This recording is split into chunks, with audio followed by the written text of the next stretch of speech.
Assalamualaikum warahmatullahi wabarakatuh.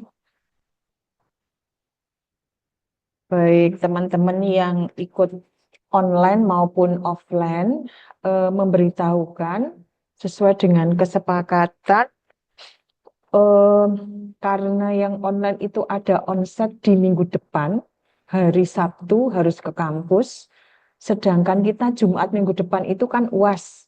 Ya, khawatirnya Minggu Jumat malam itu ngerjain UAS, besoknya apa namanya sudah harus posisi di Malang. Nah, malamnya Jumat malam Sabtu berarti ya. Mm-mm. Itu khawatirnya masih di jalan. Sehingga kalau misalnya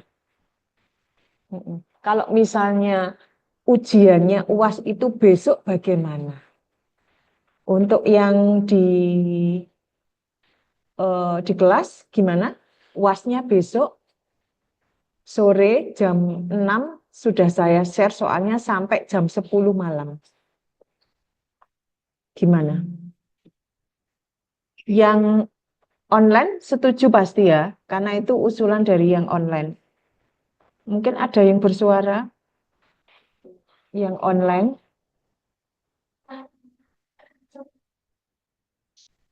Setuju, Bu. yang online Setuju, Bu. nggak bersuara. Hari Senin malam, ada kuliah. Lah ya, hari Senin ada ujian. Oh enggak. Oh ya, Senin ya. Yang lain ada ujian Senin malam. Kalau menurut saya, kalau lihat buku aja kayaknya kok nggak masalah.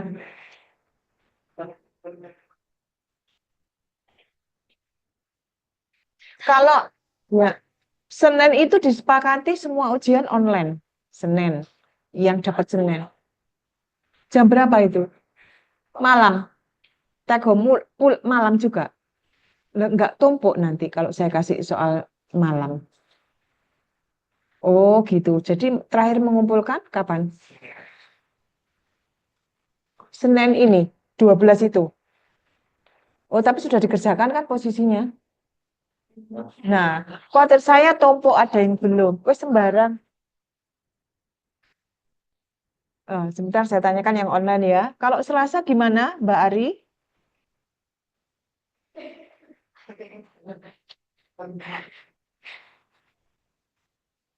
Oh, coba lihat di grup kok ini nggak ada yang komentar ya. Mbak Ari, Mbak Mustika, Mbak Safety, Mbak Sofi, gimana kalau ujiannya tidak Jumat minggu depan tapi Selasa malam minggu depan? Bedanya sama Senin apa, Bu?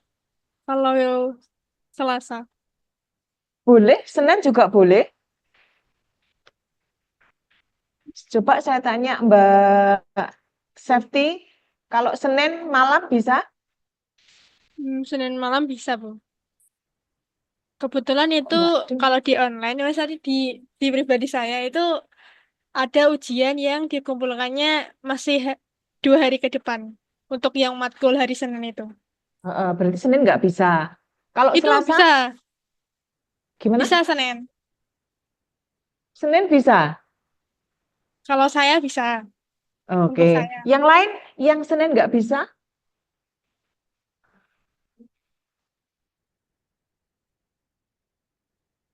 Mbak Ari. Coba saya pengen dengar suaranya Mbak Ari Nur Rahmawati. Ayo agak cepat kita 2 bab ini. Mungkin ada di grup, coba dibaca. Eh, nggak ada ya. Mbak Ari kok nggak ada suaranya ini Mbak Ari? Iya, gimana, Bu? Maaf, soalnya masih sambil Oh kerja. iya, saya sebentar ini ada chat. Ari setuju dikumpulkan kapan? Dikumpulkan apa? Dikumpulkan kalau Senin ya hari itu juga. Senin ya tadi ya katanya ya. Loh, Senin apa Selasa? Loh, itu Selasa nggak bisa tadi Mbak Sofi tadi. Ujian Senin dikumpulkan Senin.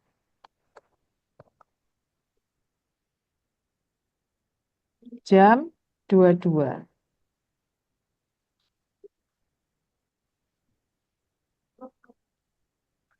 Ih, wes, wes sama.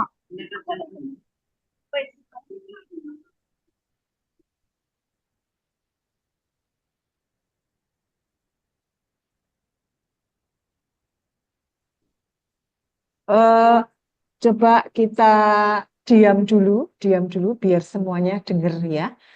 Kita pengen dengar suaranya Mbak Ari tadi. Nggak besok hari Selasa dikumpulkan Bu. Loh, maksudnya gimana? Tidak ada waktu sehari, tidak. Jadi tetap 3,5 jam. Gitu. Mbak Ari, Senin atau Selasa? Ini.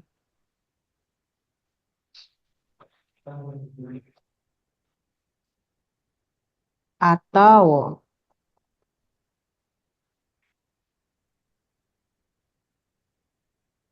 ini sebetulnya kan Jumat, saya hanya di kemarin tuh di WA gitu sama teman-teman yang ikut ini apa onset. Jadi kalau ujiannya Senin ya saya keluarkan jam 18 selesai jam 22. Kalau Selasa ya tetap Selasa. Dikumpulkan kapan? Ya Selasa. 3,5 jam waktunya. Durasi 3,5 jam. Silakan kalau Mbak Ari gimana? Senin atau Selasa? Saya tunggu di chatting. Mbak Ari, Senin saja. Oke. Mbak Mustika, Senin atau Selasa? Halo, Mbak Mus. Iya, kalau Mbak Ari chat sambil bekerja, oke. Senin, oke. Yang lain juga Senin. Itu Mbak Ari. Mbak Mustika mana Mbak Mustika? Oh, ini Mbak Mustika Senin juga. Mbak Sofi, Mbak Sofi. Saya Senin, tunggu chatnya. Senin, Senin ya, oke. Mbak Aninda, Senin. Tinggal satu, Mbak Safety. Senin, Bu. Karena di hari Oke, Selasa berarti, ada ujian. oh ya, berarti sepakat ya?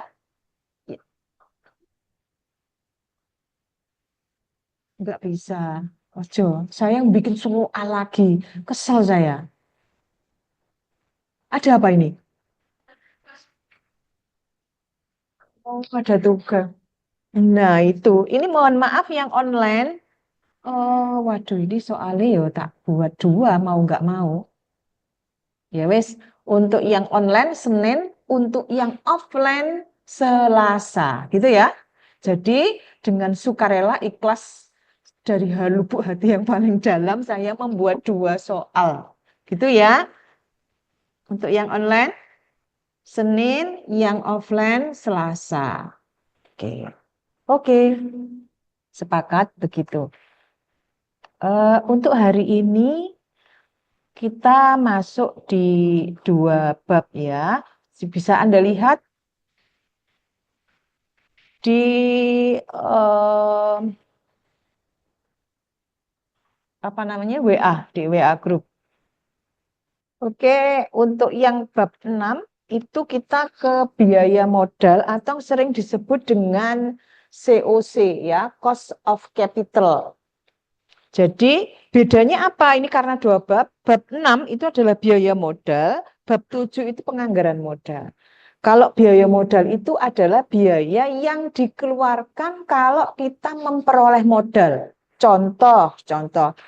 Kira-kira Anda mendapatkan modal dari mana? Kalau saya mau mendirikan bisnis ya, usaha ini. Ya, PTC.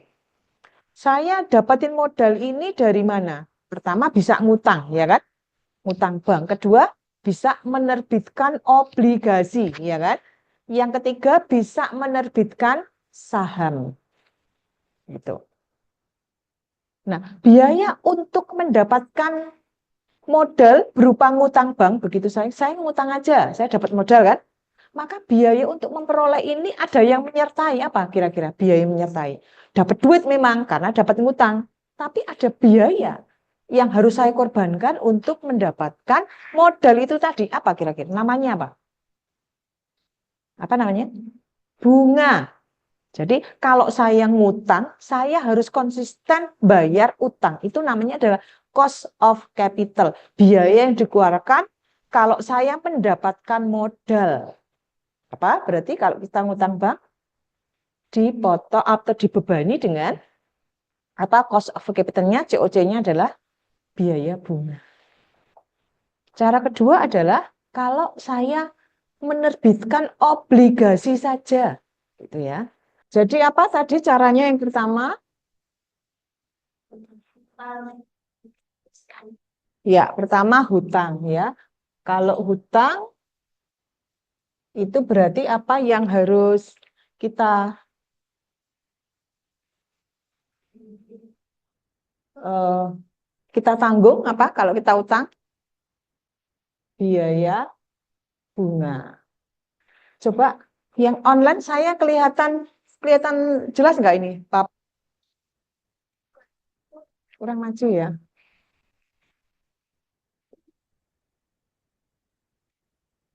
Kelihatan nggak?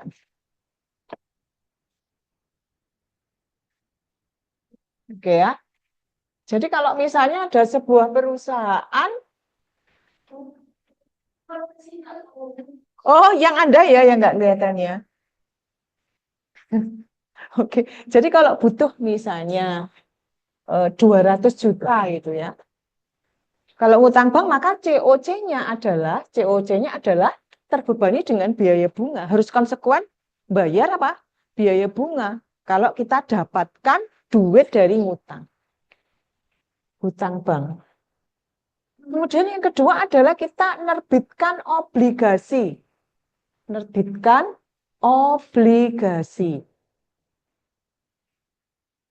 Maka apa konsekuensi yang harus kita bayarkan akibat kita menerima duit karena kita mengeluarkan lembar obligasi. Jadi kalau kita butuh 200 juta, ayo bikin lembar-lembar obligasi. Gitu ya. Kita daftarkan ke Bursa Efek Indonesia.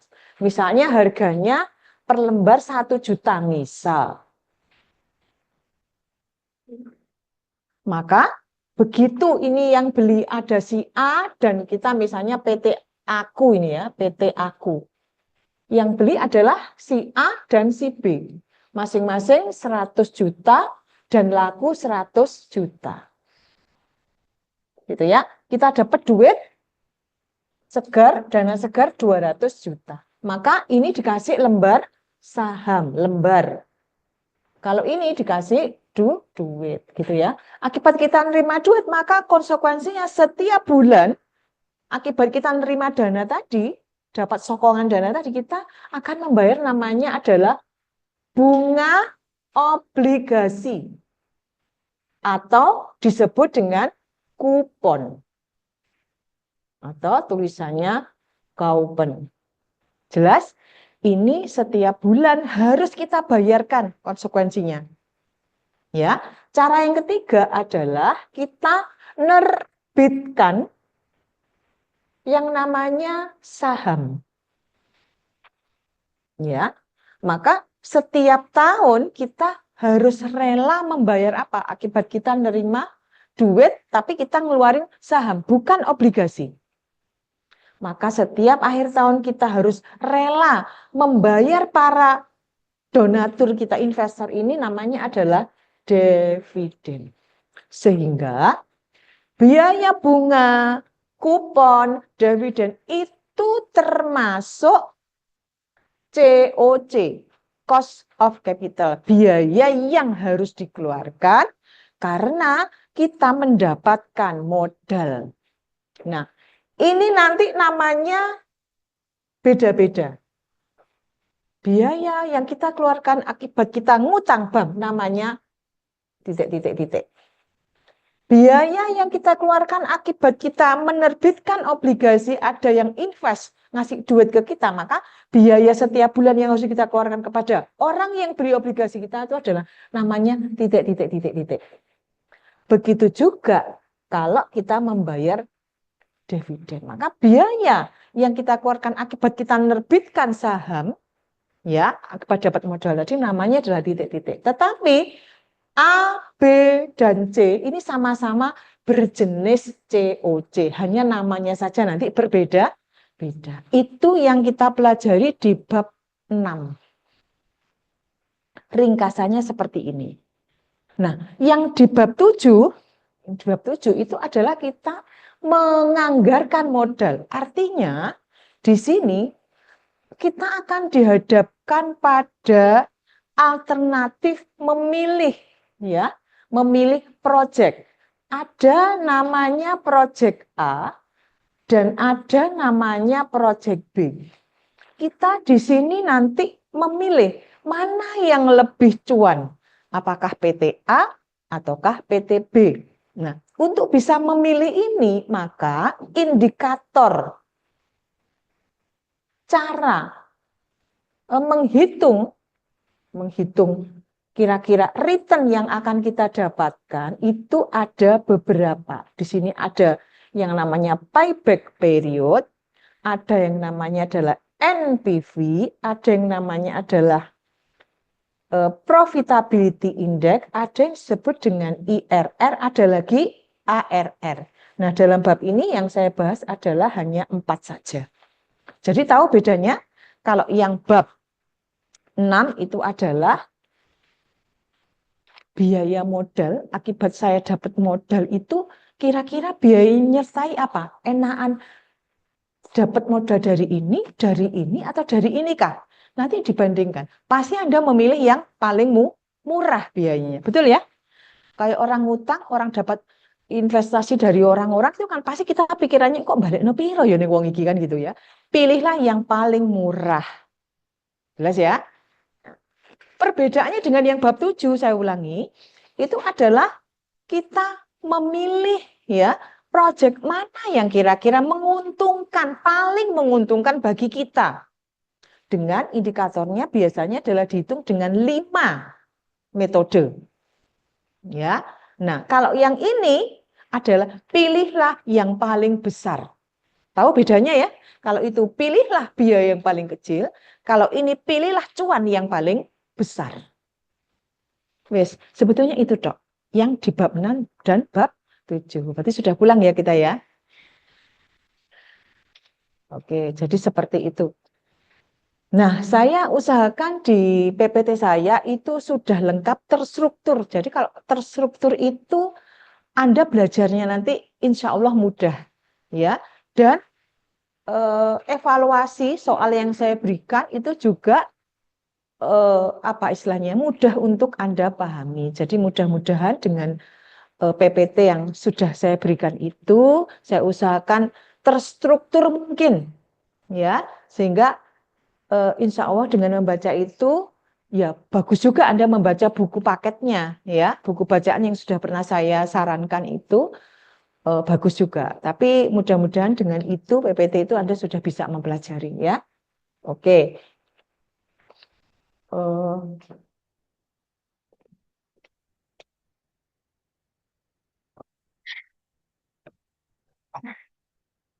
Masuk di bab 6 dulu ya. Bu Yuniar, nanti sebelum apa papan tulisnya diganti tulisan bisa difoto. Soalnya Oh iya, di minta sini tolong nggak bisa. difotokan. Heeh. Yang online silakan difotokan. Yang offline.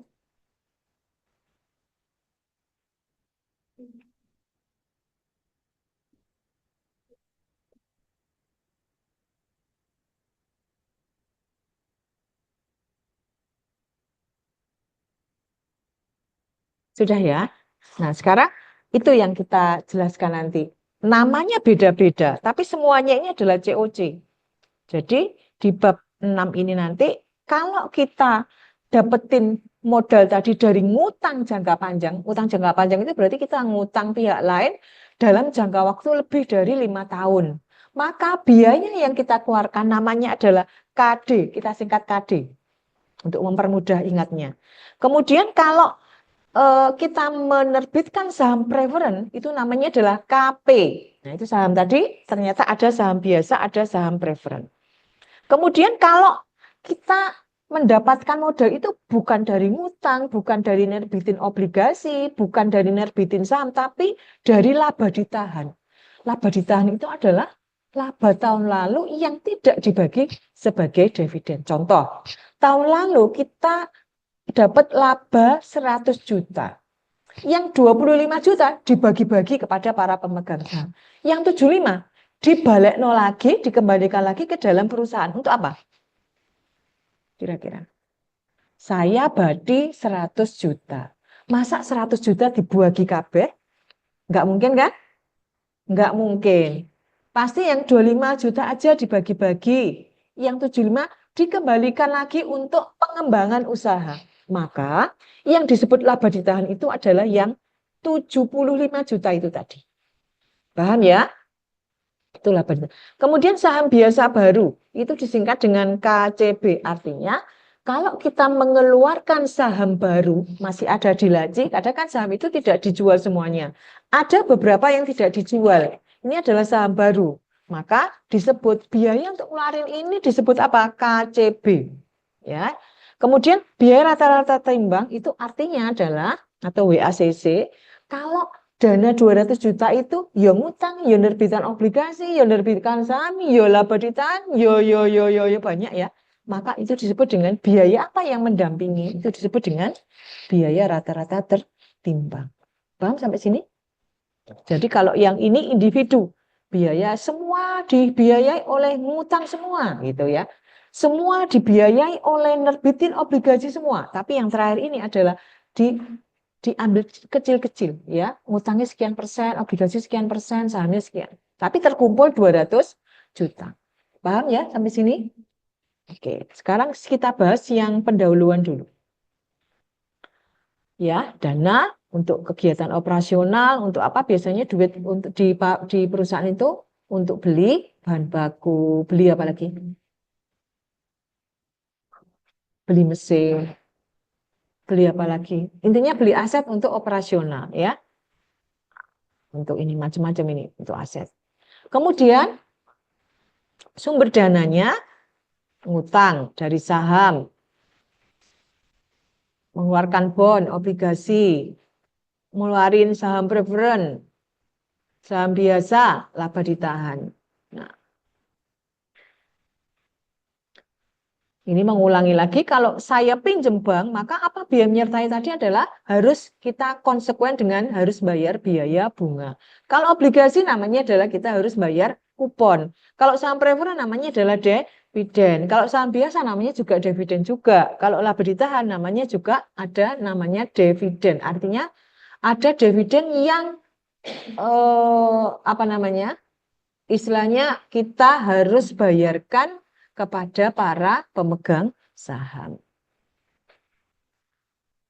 Apa itu cost of capital? Adalah biaya real yang harus ditanggung oleh perusahaan karena digunakannya modal. Pada intinya, gampangannya, biaya modal itu adalah biaya yang dikeluarkan oleh perusahaan akibat perusahaan mendapatkan modal dari pihak lain maupun dari laba ditahan dari dana intern. Jadi kalau laba ditahan itu adalah dari dana intern. Nggak ngutang kemana-mana, ya, tapi ngambil dana dari laba yang diperoleh periode sebelumnya. Nah, kenapa harus menghitung COC? Kenapa? Karena apa tadi Bu Yuniar bilang? Menentukan mana biaya yang paling kecil. Gitu ya. Kalau yang kanan tadi bab 7 kan kita mana keuntungan yang paling besar. Kalau sekarang bab 6 masih ngitung berapa ya biaya yang paling kecil. Pilih itu aja. Itu ya. Jadi ini mencari dana yang lebih murah. Nah, sekarang jenis biaya dibagi menjadi dua. Yang satu adalah modal ekstern, cost of debt namanya. Ini juga termasuk salah satu dari cost of capital. Jadi COC itu terdiri dari cost of debt sama cost equity. Saya ulang lagi, COC tadi itu terdiri dari debt, cost of debt sama cost of equity. Yang disebut dengan cost of debt itu adalah kalau kita mendapatkan modal dari ngutang. Ya. Kalau modal sendiri itu adalah dari kalau kita menerbitkan saham, baik biasa maupun preferen, laba ditahan, dan kalau kita ngejual saham yang belum sempat kita jual di pasaran, masih ada di laci kita. Kenapa ada di laci kita kok kita tidak jual? Kira-kira kenapa? Saya punya lembar-lembar saham di dalam laci saya, tapi belum tak jual. Kenapa kira-kira? Ada yang tahu? Jadi saya punya 200 lembar. Yang 100 sudah kejual, yang 100 masih ada di dalam laci dan belum sempat terjual. Kenapa kira-kira? Karena pada yang lalu, tempo dulu itu saya belum butuh dana. Dana cuma butuh 100 juta tok. Nah, sekarang mau bikin pabrik baru, maka yang ada di laci saya ini sahamnya maka akan saya jual. Inilah yang disebut dengan ngejual atau menerbitkan saham baru. Nah, apakah lebih mahal?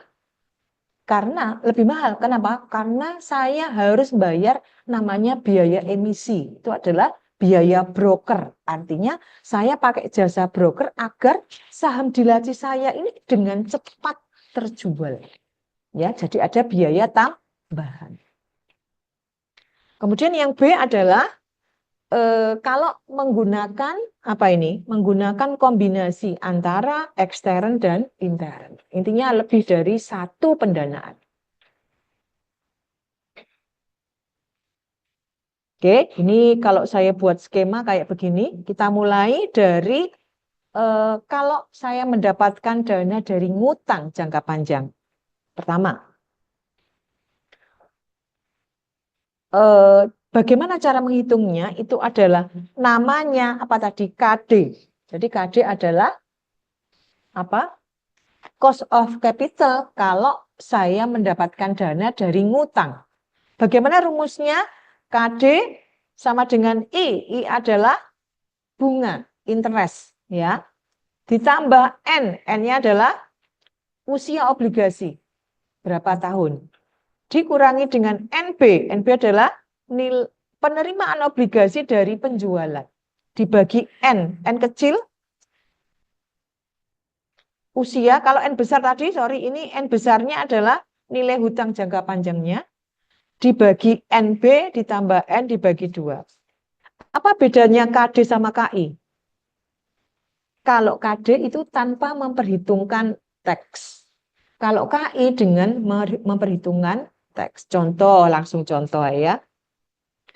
PTX jual obligasi 1000-an per lembar. Tadi 1 juta ya, ini murah, obligasi murah, 1000 per lembar. Bunga per tahun 6%. Artinya, kalau kita ngejual obligasi itu kita harus sudah siap. Saya ngasih kertas obligasi, dia ngasih uang ke kita, maka kita harus siap dengan setiap bulan bagaimanapun perusahaan kita rodok bangkrut, nggak bangkrut, maju jaya, rodok terseok-seok, hidup segan mati tak mau, nggak peduli, kita harus tetap membayar kuponnya. Ya, berapa kupon yang harus kita bayarkan? 6%. Dan jangka waktunya adalah dia nyimpan duit ke kita 20 tahun. Tapi ingat, selama 20 tahun per bulan langsung kasih.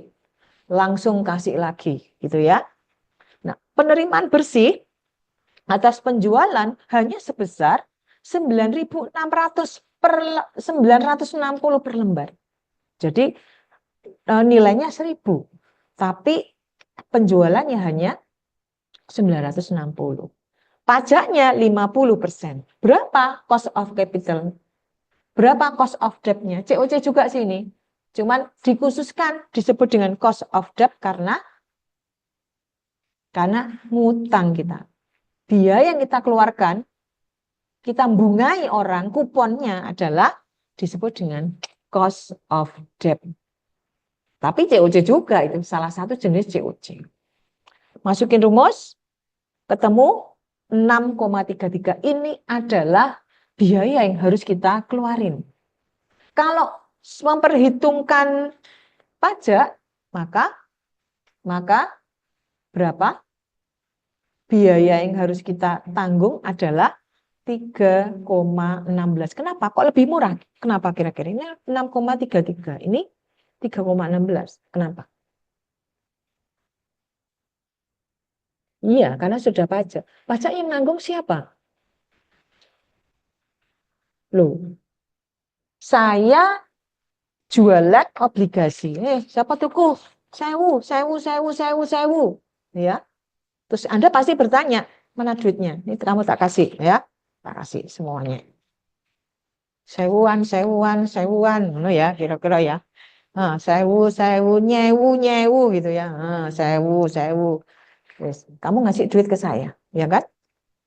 Setiap bulan saya ngasih, kamu pasti bertanya, Bu, ini Bu Yuniar saya kasih duit 1.000, ya.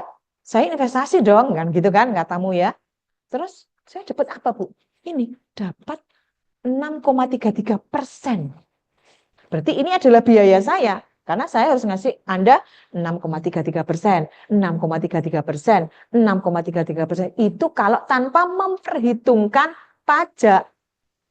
Nah, kalau pakai pajak, yang bayar pajak siapa? Anda atau saya? Duh, kok aku? Obligasi itu kena pajak.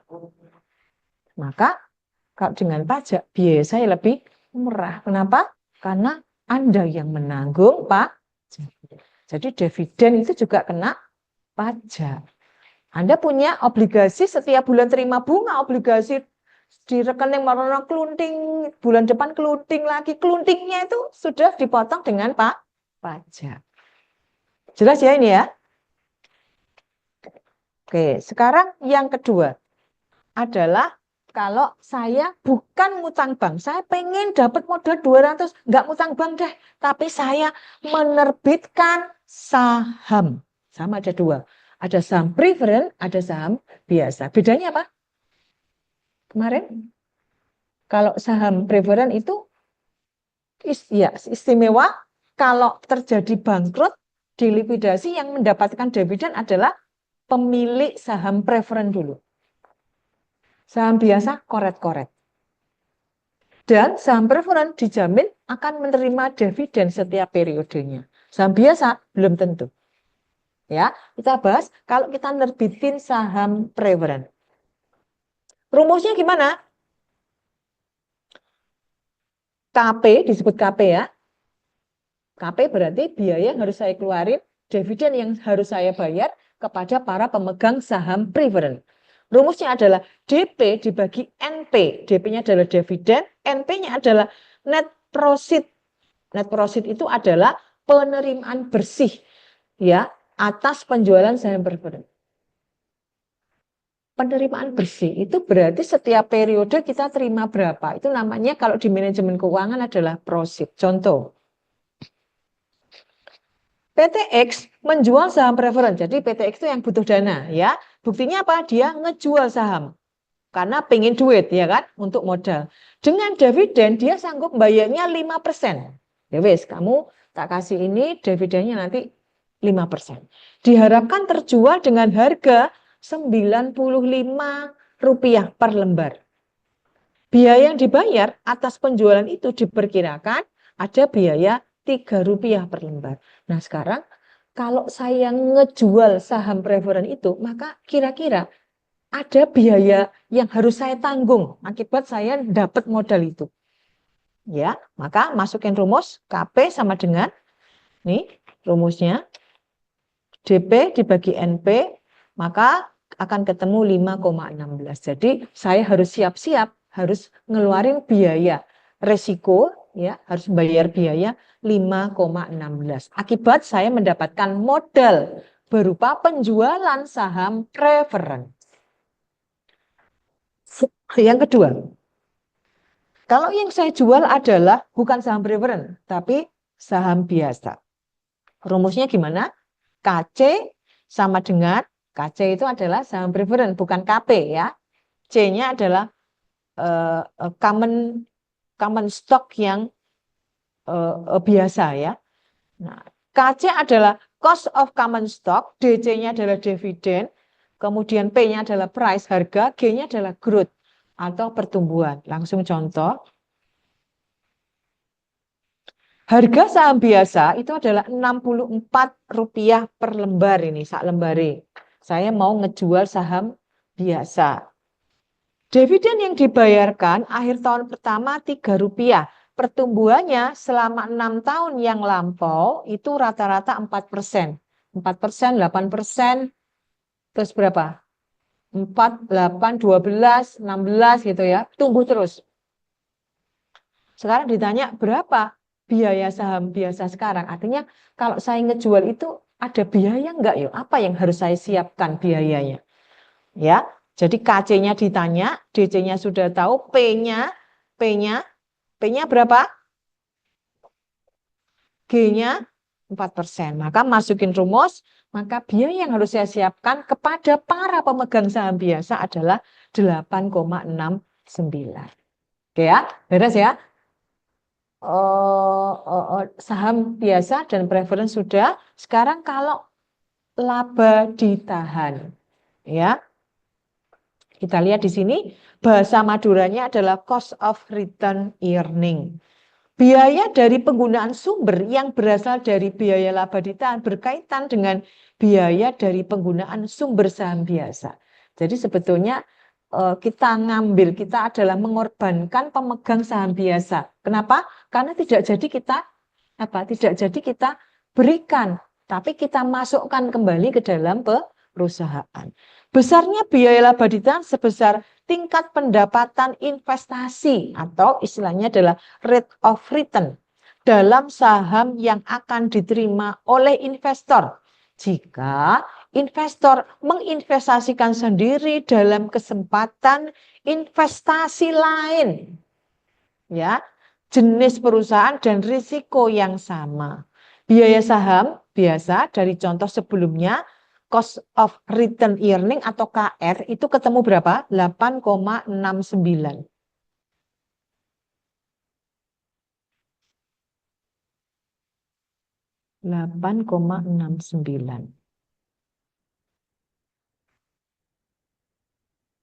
Nih ya, KR atau KC.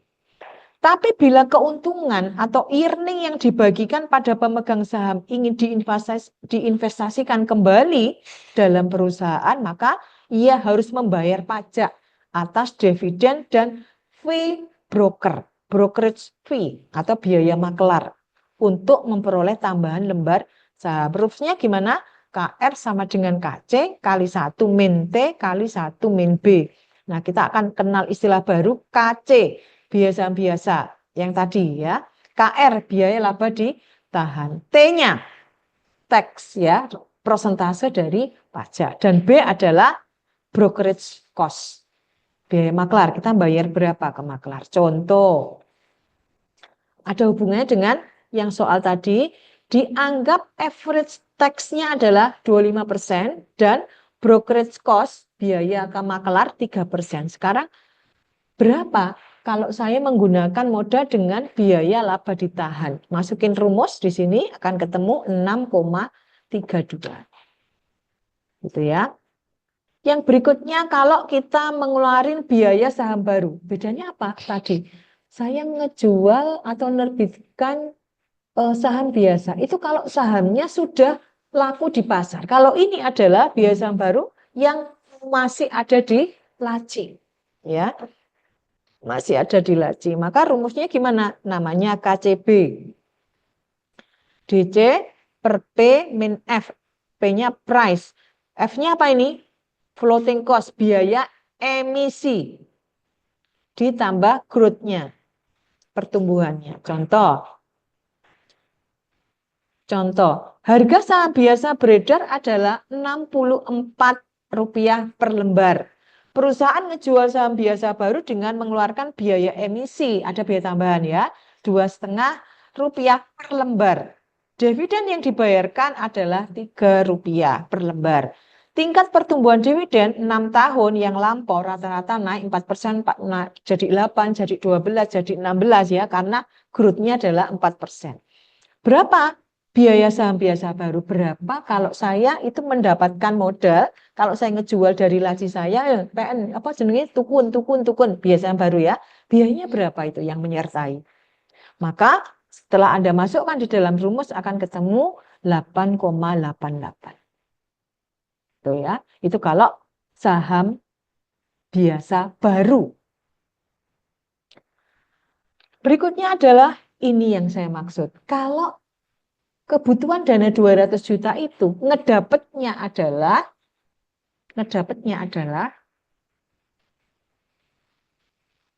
tidak dari satu sumber, tapi dari beberapa sumber. Jadi bukan secara individu satu-satu, tapi digeradak. Pakai ini, oh ngutang aja, 20%-nya kita ngutang, 40%-nya kita menerbitin obligasi, 20%-nya lagi ada nerbin saham. Seperti itu. Jadi rata-rata terimbang itu adalah suatu investasi tidak hanya dibelanjai dengan satu sumber dana, tetapi menggunakan kombinasi dari berbagai sumber dana. Misal, yo utang, yo saham biasa, yo saham preferen, ya, yo laba ditahan, mungkin juga. Ya, maka kita mengenal dengan WACC, Weighted Average Cost of Capital, WACC. Contoh, suatu perusahaan mempunyai struktur modal seperti ini nih. Dia butuh 200 juta. Dia caranya adalah ngutang wae 60 juta. Saham preferen naik, kita ngeluarin saham ya, jual-jual 10 juta. Modal sendiri karena dia punya tabungan ya di rekeningnya 130 juta. Ya, maka total sudah terpenuhi 200 juta. Tetapi ingat, mendapatkannya bukan dari satu sumber saja, tapi dari berapa sumber? Kalau di sini 3 sumber. Betul ya? 3 sumber ya. Nah, sekarang jumlah penggunaan dana dari masing-masing sumber dana tersebut adalah sebagai berikut. Ini kalau kita hitung ya, kita hitung utang jangka panjang itu ada penggunaannya 3%. Kemudian saham preferen itu adalah 7%. Jadi di sini sudah ketahuan.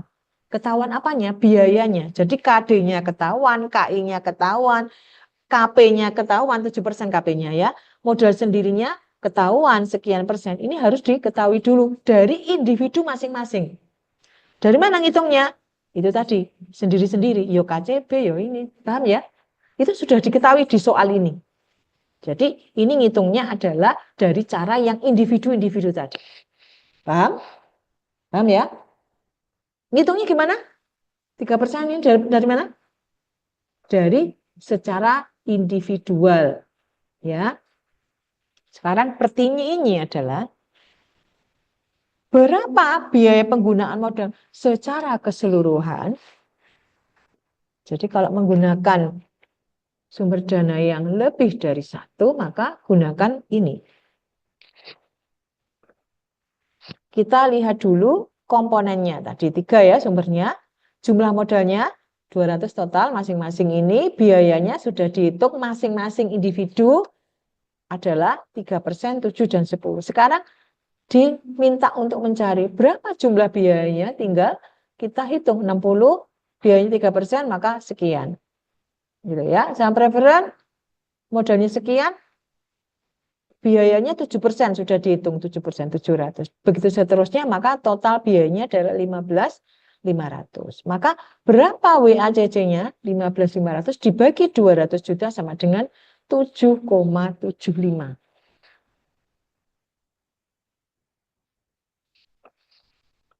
Oke ya, itu cara yang pertama. Cara kedua bisa juga seperti ini. Tapi sama saja ini ya. Hasilnya kan sama ini. 7,75. Kita lihat kalau cara kedua lihat proporsinya, ya. Dari mana ini 30 kira-kira? Ada yang tahu? Caranya adalah 30% itu adalah 60 dari 200, paham ya? Jadi kebutuhan 200 dipenuhi oleh utang itu 60. Sehingga utang itu adalah 30% dari total yang dibutuhkan. Paham? 5% dari mana? 10 dari 200. 65 dari mana? 30 dibagi 200. Paham ya sampai sini ya? Nah, kemudian biayanya tinggal comot aja, tinggal tempel ya. Ini ada di soal. Ada di soal.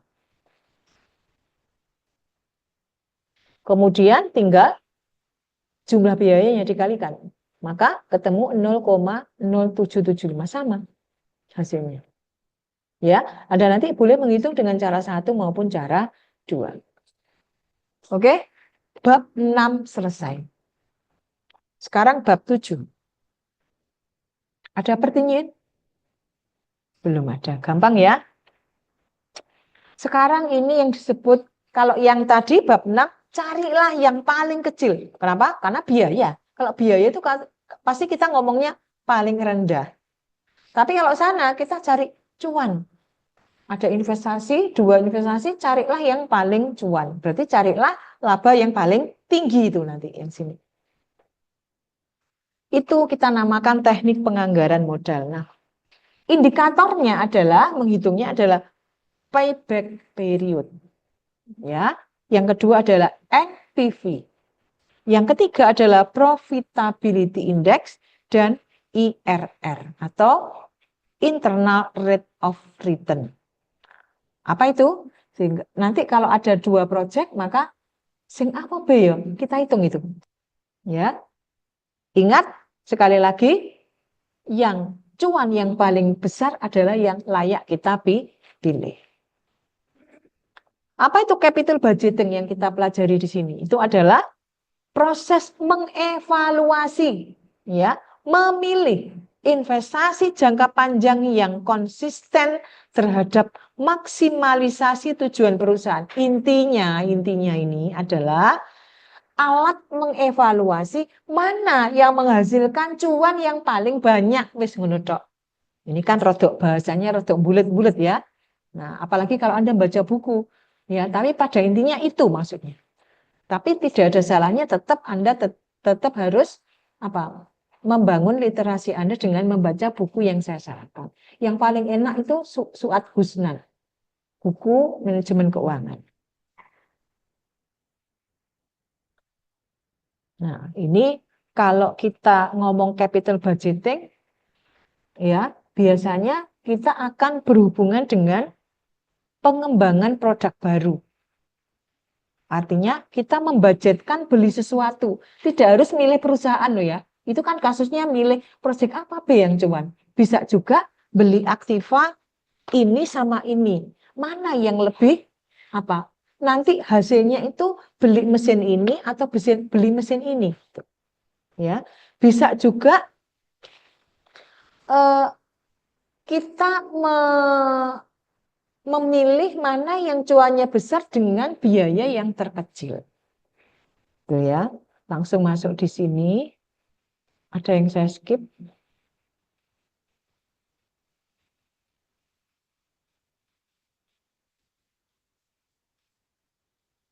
Nah, ini langsung masuk ke indikator payback period, NPV sama profitability index. Yang pertama, contoh kasus. Ada sebuah perusahaan namanya ABC. Dia ini melakukan investasi, namanya ada, disuruh milih proyek A, ada lagi proyek B. Kedua proyek ini adalah merupakan proyek independen dan mutually eksklusif, jadi tidak ada hubungannya ya antara proyek A dan proyek B lain. Satunya proyek batubara, satunya pabrik kelapa sawit misalnya, gitu ya. Dan biayanya tidak ada hubungan antara proyek A dan proyek B. Bahan bakunya juga tidak terhubung antara produk yang bahan bakunya si A masuk ke bahan jadinya si B. Bukan, tidak ada hubungan antar itu. Investasi dikeluarkan pada awal tahun pertama. Ya. Adapun aliran kas bersih dari masing-masing proyek itu adalah ini. Coba dilihat, apa maksudnya aliran kas bersih? Contoh, saya di tahun ke-0 itu disuruh investasi $100.000 misalnya. Kemudian di tahun pertama, dia sudah bisa ngasih keuntungan saya, Bu Yuni tak kasih 50.000 dulu ya. Itu maksudnya begitu. Di tahun kedua, dari hanya invest 100 itu saya terima 40.000. Ya. Di tahun ketiga, hanya dengan di tahun ke-0 saya hanya setor 100.000 saja, saya terima 30.000. Ngerti maksudnya ini? Paham ya? Jadi kalau sampean, Mbak siapa namanya? Mbak Cece, Mbak Cece. Saya ngajak Mbak Cece, Mbak Cece, aku punya project A ini. Gitu ya. Berapa Bu investnya? $100.000 wae. Nah ya, tak terimalah 100.000 di tahun ke-0. Pluk, ya. Di tahun pertama Mbak Cece saya kasih keuntungan 50.000, padahal cuman bodoh biro mau itu 100.000 doang. Di tahun kedua Mbak Cece saya kasih 40.000, paham? Di tahun ketiga 30.000, paham? Di tahun keempat 20.000, paham? Berarti baliknya lebih banyak atau lebih sedikit? Pasti lebih banyak. Delok, lihat 50 tambah 40 wis 90, padahal bondone DE cuma 100.000. Terus tahun ketiga 40 tambah 50 tambah 40 90 tambah 30 120. Di tahun ketiga wis balik modal DE. Lah kok ketemu meneh ya, dikasih 20.000. Waduh, tambah seneng DE ya, tambah lemu kok ya. Tahun kelima lah kok nerima lagi 10.000. Lah keuntungannya gak karu-karuan. Ya toh, hanya bondo 100.000. Itu kalau saya menjanjikan project A. Jelas? Tapi saya kemudian bilang ke Mbak Cece, kalau di project B, Mbak Cece hanya invest 100.000, tapi di tahun pertama, itu Mbak Cece saya kasih 10.000. Tahun kedua 30.000 lah, project B loh ya. Tahun ketiga 40.000, tahun keempat 50.000. Terus Cece hitung-hitungan nih. Project A sama ini ya. Project B ini Bu Yuniarki kok 10, 30, ini petang 10 piro ya? 20 ya, 80. Di tahun ketiga lo masih 80, gurung balik modal. Terus di tahun keempat, ini 50, berarti berapa? 130. Berarti dia bilang, waduh, balik modalnya like project B punya Bu Yuniari masih 3 tahun lebih sekian. Kalau ini tadi 2 tahun lebih sekian, ya kan? Itu cara bacanya. Ya, ini yang disebut dengan proceeds kalau di manajemen keuangan. Setiap tahun profitnya 50. Tahun kedua profitnya 40. Tahun ketiga 30 itu profit namanya. Paham ya? Sekarang pertanyaannya adalah sekarang pilih project A atau project B. Dengan cara hitunglah indikatornya payback period. Indikator kedua adalah NPV, indikator ketiga adalah profitability index. Kita cari yang payback period. Apa sih maksudnya payback period itu? Indikator pertama, kita harus menghitung balik modalnya itu makan waktu berapa tahun durasinya. Balik modalnya. Ya. Jadi payback period adalah jumlah tahun yang dibutuhkan untuk menutupi atau mengembalikan investasi kas awal. Pilih yang mana berarti? Payback period yang paling cepat. Berarti pilih yang kecil. Ya, lihat. Di sini kita lihat. Project A tadi ya 2 tahun lebih 4 bulan. Kalau yang B 3 tahun lebih 5 bulan. Nah, kadang Anda bingungnya berapa bulannya ini loh. 2 tahunnya gampang. Caranya cari bulannya adalah begini. Contoh ya. Ini kan 50, 40, 100 ya. 90 ya. Kemudian di tahun ketiga ngambil 10 aja sudah untung ya. Maka caranya adalah 10 kekurangannya dibagi 30 yang akan datangnya dikali 12. 10 per 30 kali 12 sama dengan 4 nanti ketemu. Sehingga project A butuh waktu untuk balik modal 2 tahun lebih 4 bulan. Begitu juga yang B. Ya, 10, 30, 40 ini masih 80 kurang 20. Maka 3 tahun lebih 5 bulannya itu konding hitungnya. 20 kekurangannya ya. Dari sini 40 tambah 20. Kemudian dikali 12 bulan. Maka ketemu berapa? 5 bulan. Gitu ya. Ada yang ditanyakan? Yang di rumah? Yang di rumah? Aman ya? Oke. Itu adalah yang harus kita hitung indikator pertama. Indikator kedua caranya ngitung adalah dengan NPV. Apa itu NPV? Net Present Value. Maksudnya apa?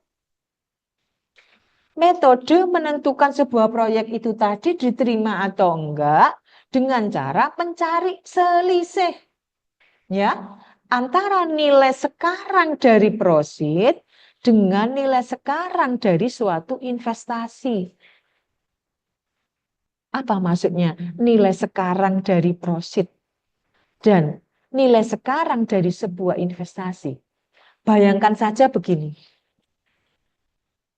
Pernah ikut investasi, pernah ikut asuransi? Belum ya? Saya pernah ikut asuransi 20 tahun yang lalu. 10 tahun yang lalu. Saat anak saya masih SD. Dia bilang, Bu Yuniar ikut toh asuransi. Bu Yuniar cuman butuh setiap bulan bayar 300.000. Katanya begitu, 300.000 saja. Nanti 10 tahun yang akan datang saat putranya Bu Yuniar ini masuk kuliah perguruan tinggi, duitnya ibu ini nanti menjadi 25 juta. Bayangan saya 10 tahun yang lalu 25 juta itu kayak 90 juta sekarang. 25 juta. Saat saya mulai investasi itu bayangan saya, otak saya mengatakan, wah kayak banget ya 10 tahun yang akan datang. Nerima sampai 25 juta loh. Bayangan saya 25 juta itu saat itu koyok 100 juta lah. Seiring dengan berjalannya waktu, sekarang sudah 10 tahun. Terus saya bilang, mana saya ambil? Anak saya mau kuliah, saya masukkan. Biaya kuliahnya ternyata berapa? Di BINUS 60 juta masuk. Berapa yang saya terima? 25 juta. Kaget saya. Loh, kok didik ya? Kok didik ya? Kira-kira kenapa? Karena iya inflasi. Karena ini masuk di time value juga. Time value of money yang sudah kita pelajari kapan hari? Pertemuan kedua ya. Kenapa? Kok bisa saya merasa 3 hari lalu terima duit 25 juta. 25 juta ternyata nggak cukup untuk biaya kuliah anak saya. Tetapi mengapa dulu seolah-olah 25 juta itu kayak besar banget. Gitu ya. Jadi nilai sekarang dari proceed itu berbeda ya dengan nilai sekarang dari sebuah investasi. Contoh kayak gini. Ini tadi saya gambarkan. Bayangan saya 50 juta di tahun depan itu seperti berapa ya sekarang gitu loh maksudnya. Ini juga gitu. Bayangan saya 10 juta di 5 tahun yang akan datang 10 juta kan, tapi sekarang kayak berapa ya gitu loh. Nilai ini kalau disekarangkan itu seperti berapa? Paham ya? Itu adalah net present value. Nanti ada rumus di sini, kalau NPV-nya lebih dari 0, maka layak diterima. Kalau kurang dari 0, maka layak ditolak. Kalau sama-sama lebih dari 0, satunya 1, satunya 1,2, pilihlah yang paling besar. Ya. Dari contoh yang tadi, kita lihat di sini, ya, soalnya kan masih sama, hanya kita melihatnya yang pertama dari PP, sekarang dari NPV. Caranya adalah begini. Jawabannya. Project A dulu, di tahun pertama bagaimana, tahun kedua gimana, tahun keempat sampai 5 gimana. Kita lihat secara manual. 50 juta, itu tadi proceed di tahun pertama, dibagi 1 plus 0,1 pangkat 1. Ketemu berapa? Tahun kedua, proceednya 40 juta kan? Dibagi 1 plus 0,1, tapi pangkatnya 2. Begitu juga sampai tahun kelima. Ini tambahkan. Namanya adalah PV nanti. 45 tambah 33 tambah 22 tambah 13 tambah 6. Itu nanti adalah 120.978. Itu PV namanya. PV Project A ini. Sekarang NPV Project A berapa? Itu dikurangkan dengan 100. 100 itu apa? investasi awal. Ya, maka ketemu nilai 20,978. Begitu juga yang project B, tahun 1, tahun 2, tahun 3, ini disesuaikan dengan prositnya yang ini. Jangan yang ini, kalau ini kan project A. Ini, ya, project B. Dibagikan, kemudian pangkatnya disesuaikan. Tambahkan, itu akan ketemu PV project B. Kalau NPV hasil 110 ini kurangkan dengan 100.000, akan ketemu ini. Sekarang pilih yang mana? Kalau yang project A NPV-nya 20,978, kalau project B 10 saja, maka pilih yang mana? Project A. Itu ditinjau dari NPV. Kalau dari PPP back period tadi, pilih yang A atau B? A, karena 2, tahun, kalau yang B tadi 3, sekian tahun. Baik ditinjau dari PP, bagusan yang A. Baik ditinjau dari NPV, bagusan yang A. Sekarang kita tinjau dari yang PI. Kira-kira hasilnya gimana ya? Nanti kalau PI-nya ketemu lebih dari 1, maka itu yang diterima. Kalau kurang dari 1, ditolak. Tapi kalau sama-sama, pilih yang besar. Lebih dari 1 semua. Nah, kita lihat dari soal tadi, PI caranya adalah NPV ditambah investasi awal dibagi investasi awal. Maka proyek A adalah 20,978, itu adalah dari ini, ya, ditambah 100.000 adalah investasi awal, dibagi 100.000 lagi. 1,21. Yang B, 10, 5, 60 ditambah 100.000 bagi 100.000. Ketemu 1,1. Pilih yang mana? A juga ternyata. Maka mana yang dipilih proyeknya? Baik dilihat dari PP-nya adalah proyek A, dilihat dari NPV adalah kita pilih proyek A, dan dilihat dari PI adalah proyek A juga. Sehingga kalau ada orang menawarkan dua proyek ini kepada kita, maka yang layak kita pilih adalah proyek A. Selesai. Tepuk tangan dulu. Nah, kita coba evaluasi ya. Iya.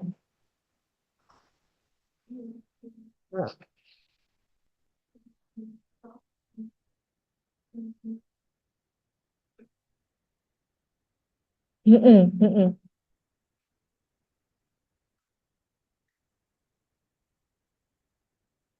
Mm-mm. Kalau perusahaan itu dikatakan bangkrut itu kan harus dengan eh, keputusan pengadilan. Jadi selama dia masih kuat untuk membayar obligasi itu dengan ngejual aset, dengan apapun itu, ya dia harus berusaha untuk membayar hutangnya kepada para pemegang obligasi. Gitu, gitu ya. Oke, saya kasih di sebentar. Soalnya ada soal 1, 2, 3, 4, 5, 6. Itu adalah khusus kalau kita mengerjakan yang cost of capital, ya, ada 6 soal. Kemudian untuk teknik penganggaran modal itu hanya 1 soal saja. Berarti kita bahas saja ya hari ini, satu-satu mendapatkan bagian soalnya. Itu ya di grup.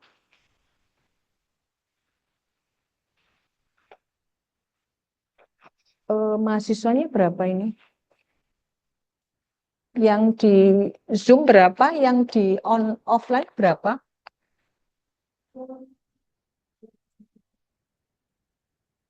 Sesuai yang ada di ini, sesuai offline 9 ya. Yang terdaftar di Simaka 9 juga. 12 ya kayaknya ya.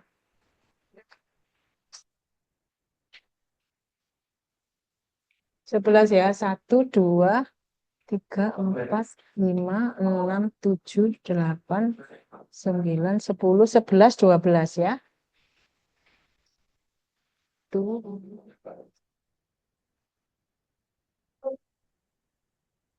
Oke. Yang offline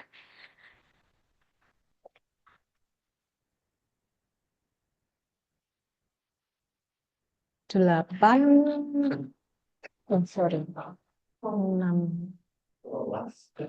Soalnya 7 ya. Silakan 1, 2, 3, 4, 5, 6, 7. Nomor 8 balik lagi 1, 2, 3, 4, 5. Terus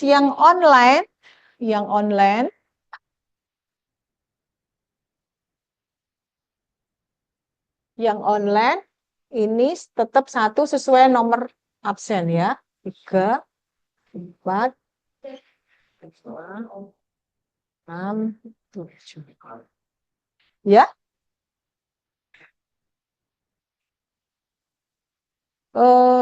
1, 2, 3 apa itu?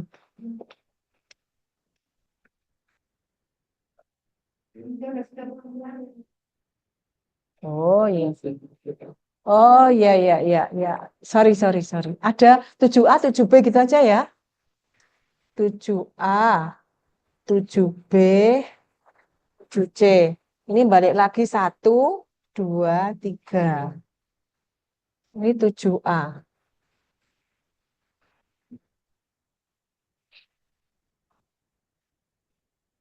Saya coba fotokan.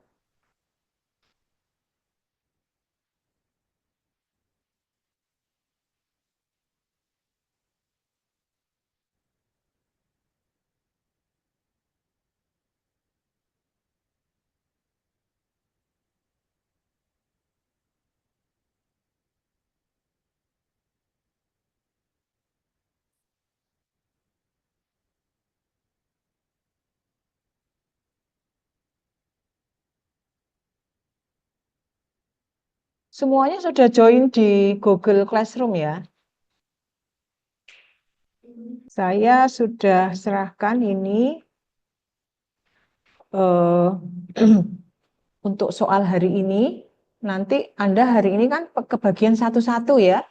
Kebagian. Nah, nanti tugas ini semua harus Anda kerjakan karena sekarang kan sudah dibahas. Ya, jadi tinggal menyalin yang rapi di GC. Paham maksudnya? Hari ini Anda kebagian satu-satu. Tetapi di tugas ini semuanya harus Anda kerjakan. Berat tidak, karena hari ini sudah dibahas. Jelas ya? Hanya tugasnya menyalin yang rapi agar persiapan untuk ujian itu bisa untuk sekalian saya paksa Anda untuk belajar.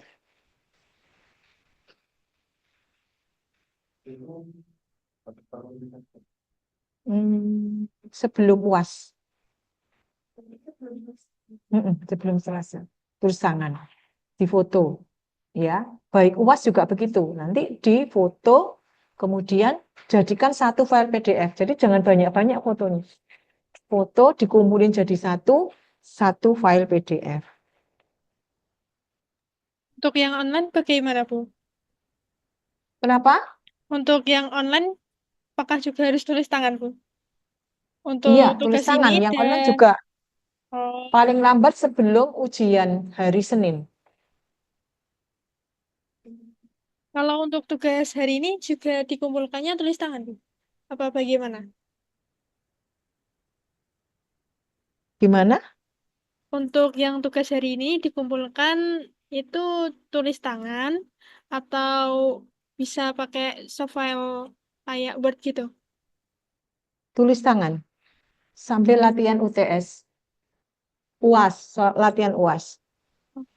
Baik, Bu. Heeh. Heeh. Hanya memilih tok ngono ya sampean ya. Heeh. Dan sampean menang ngono ayo. Lah kok enak. Ya sampean pilih ini aja. Sat- Empat. Ya nggak oleh anu, nggak oleh sok apa jenenge? Nilai nanti kuatirnya. Empat aja. Mm-mm. Ya, angkanya sampean menang tok kon piro. Tok ya.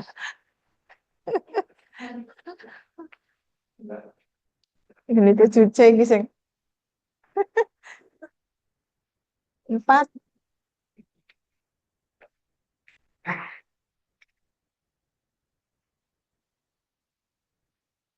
Nggak usah. Heeh, heeh.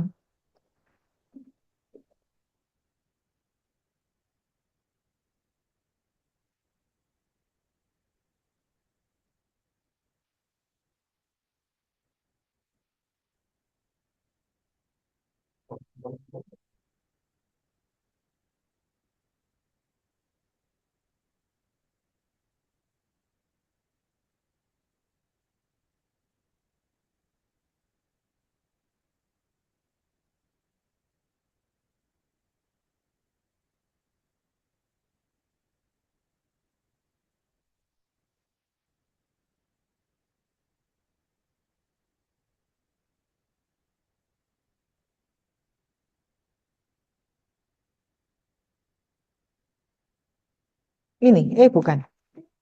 Oh iya.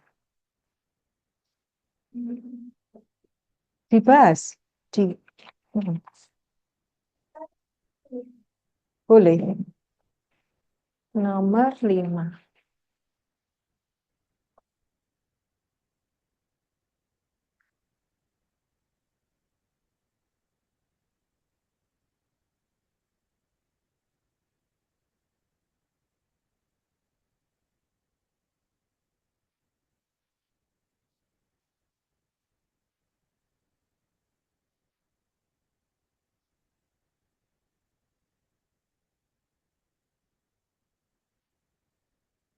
Kenapa?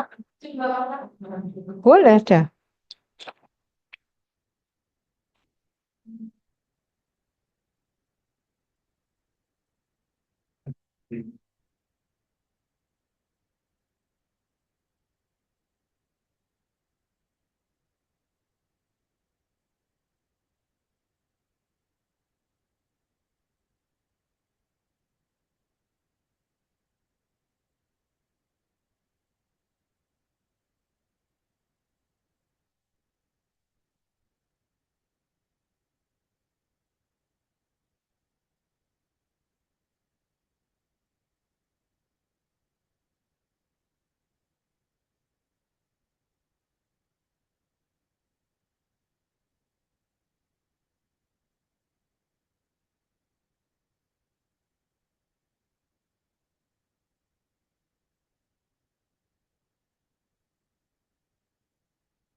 Nomor 3 yang ngerjakan siapa namanya? Yang nomor 5.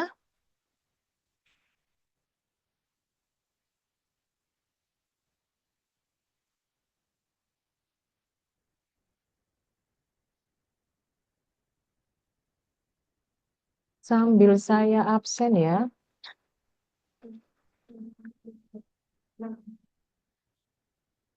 Alfanya ada nggak ya? Oh, online ya. Aurora, Bintang, Ceresia, hadir, Feby, Ledis, Imami, Nais, Nova, Novi, Yudis.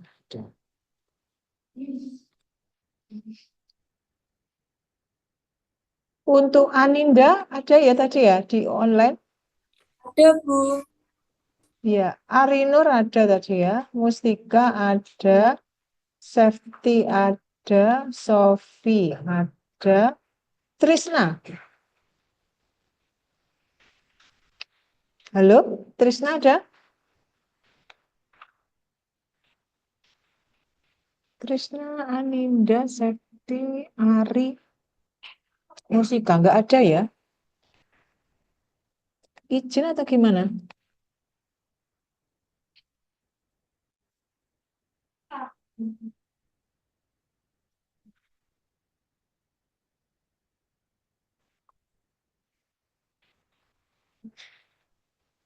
Trisna, coba Trisna apa Jen atau gimana ya Trisna ya?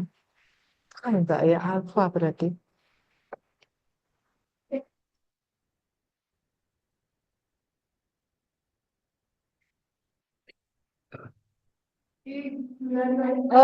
Sebentar, yang nomor 3 sudah Zania, 5 sudah. Nomor 1 siapa?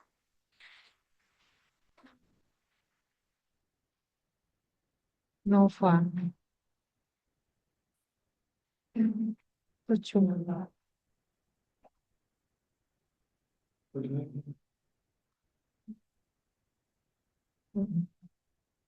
Kok 4,66 ya? Betul ya? Tuh. 4,66. 4, kali 100. Nah, itu ada yang salah itu coba. Oh, 4,66 kali 1 min 0,30. Itu kan 0,70 ya. Sik, sik.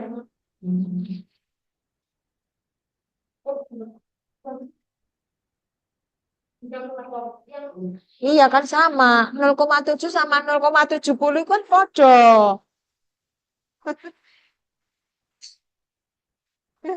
Sik, sik, sik. Coba dihitung itu yang coba dihitung. Kan itu 4,66 dibagi 100 Mas Ian sama dengan 0,0466 dikali 0,70. 0,32 dikali 100. Loh, kan 3,26%. Tuh. Salah itu KI-nya. Nomor 2 siapa itu yang kerja? Nomor 1.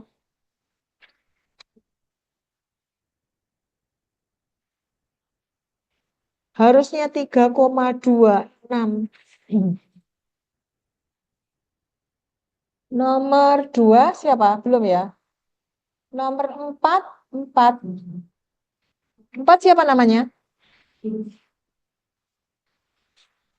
Nomor 4.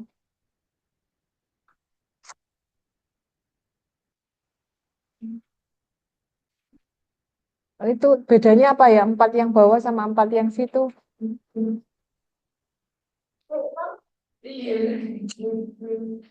Oh, sama-sama dapat nomor 4 ya?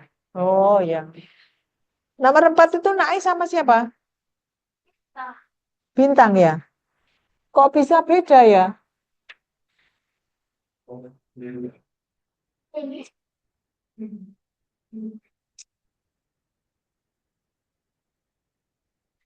0,1 kali 0,8, 0,6 itu 0,98 dari mana ya? Oh, 1, 1 dikurangi 4% ya. 1 itu kan berarti 100%. Ya. Kemudian di sini ada 4%. Ya, yang benar 0,96. Betul. Yang bawah itu. Kan 4%. Kalau 0,4 yang kanan itu 40% artinya. Tuh, bingung ya? 4% itu sama dengan 0,04. 40% adalah 0,40. Duh, lali. SMA lu ya. Pelajaran. Kilo sing. 4% itu adalah 0,04. Iki sama dengan 4 per siji loro 100. Iki 4%. Lek 40% jenenge 40 ya. 40 per 100. The same as 0,40. Paham? 1 sama dengan berapa persen? Ya 100%. Kenapa? Karena 100 per persen tak 100. Sama dengan siji. Ya, sampai bingung.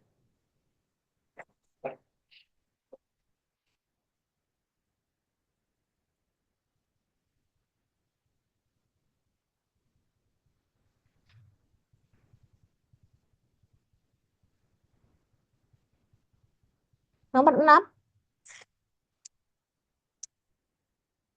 Oh, enggak masuk ya? Enggak ada bagiannya.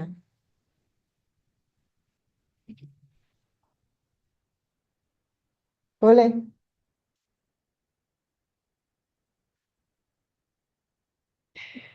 Nomor 2 tadi siapa? Belum ya?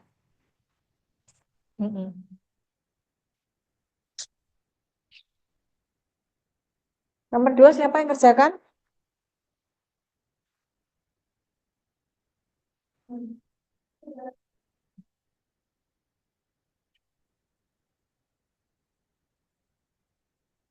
Tinggal nomor 7A, B. Nomor berapa ini? 7 ya? Oh, nomor 6 ya.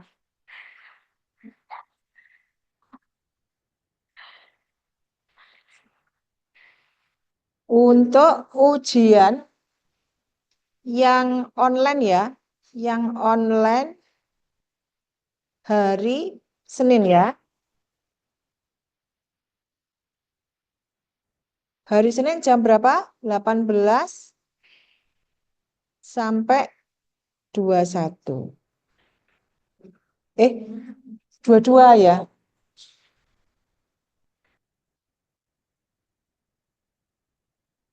Hmm?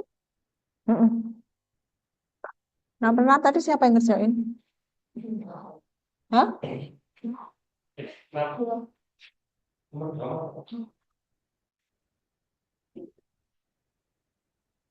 Dibersihkan ya. Silakan. Oh, 7B itu lama ya. Gini aja sudah, karena jamnya sudah malam ya. Yang 7A dan 7B, sudah kan coba ditunjukkan ke Bu Yunir aja. 7A-nya siapa namanya?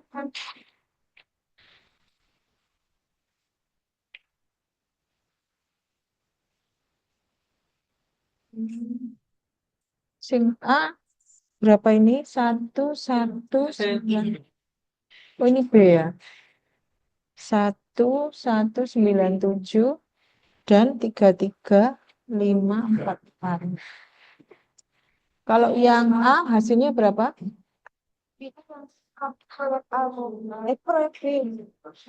Ya, ya PP-nya berapa? PP-nya yang A berapa? PPB? A 3 tahun 2 tahun. Yang proyek B 2 tahun. Yang A namanya siapa? Ledis. Ledis. Yang B sama Imami. Oke. Karena waktunya sudah saya ingat jam 8:30 ya ini ya. Nanti soalnya panjang itu jawabannya. Bagi yang online, tolong dipersiapkan. Sudah saya infokan di grup. Ujiannya adalah hari Senin. Kemudian yang biasanya datang di kelas, ujiannya hari Selasa, ya. Caranya nanti tulis di kertas, jadi harus pakai tulisan tangan, tidak diketik. Tulisan tangan difoto, ya, difotokan. Kemudian foto itu nanti jadikan dalam satu file PDF. Kemudian di-upload di GC. Gitu ya, semuanya. Sebelum UAS. Untuk yang tugas ini kerjakan secara rapi, dikumpulkan sebelum UAS. Gitu ya. Oke. Oke, sekian dulu pertemuan untuk hari ini terakhir sebelum UAS. Langsung 2 bab, kemarin juga langsung 2 bab. Saya akhiri, sekian dulu. Wassalamualaikum warahmatullahi wabarakatuh.